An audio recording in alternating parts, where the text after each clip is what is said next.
The Tale of Okon and the Mermaid Bride. The heart of Akwa Ibom, a coastal town known for its rich culture and connection to the sea, lived a humble fisherman named Okon. He was a simple man, spending his days casting his nets into the deep, shimmering waters of the Atlantic Ocean.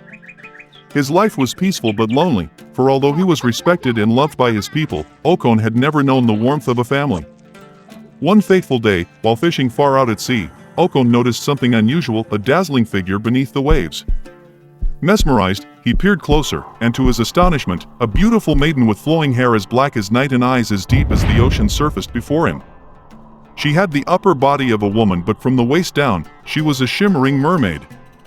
Her beauty was otherworldly, and her voice when she spoke was soft like the sound of waves lapping against the shore. "Do not fear," she said, her voice laced with a mysterious charm. "I have watched you, Okon, for many years. I am Wayao, a daughter of the sea. You have treated these waters with respect and kindness. For that, I offer you my hand in marriage, if you will have me." Okon, though startled, felt an inexplicable pull towards her. He had never seen such a wondrous being and had never heard of any man marrying a creature of the sea. But Wayao's eyes were filled with sincerity, and he was captivated by her presence. Without hesitation, he agreed. From that day on, Okon's life transformed. Wayao, his mermaid bride, came to live with him on land. She shed her tail at night, becoming a woman, and the village soon whispered of the strange but beautiful wife of Okon.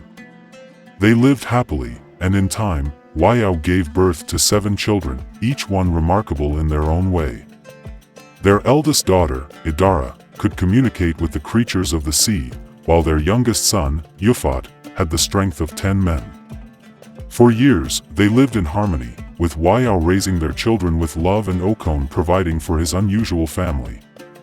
But as the years passed, Wayao grew distant, her gaze often lingering on the ocean with a deep longing in her eyes. She would sit by the shore, watching the waves roll in, and though Okon tried to comfort her, she became more and more restless. One moonlit night, when the waves were unusually calm, Wayao took Okon by the hand and led him to the beach. "My love," she said softly, "I must return to my people. The ocean calls me, and I cannot ignore it any longer. I have given you 7 children, and they are strong and wise. They will carry on your legacy. But I belong to the sea." Okon's heart shattered, but he knew that he could not hold her back.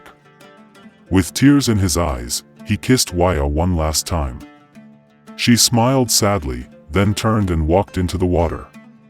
As the waves closed over her head, Okon stood at the shore, waiting for her to return, but she never came back. The children of Okon and Wayao grew up to be legends in their own right, with gifts passed down from their mother. Idara became a healer, able to summon creatures from the deep to help those in need. Yufat became a great warrior, known for his strength and courage.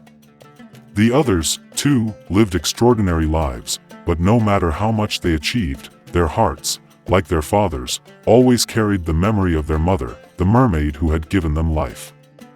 Okon lived the rest of his days near the sea, watching the horizon, hoping to catch a glimpse of Wayao's shimmering form.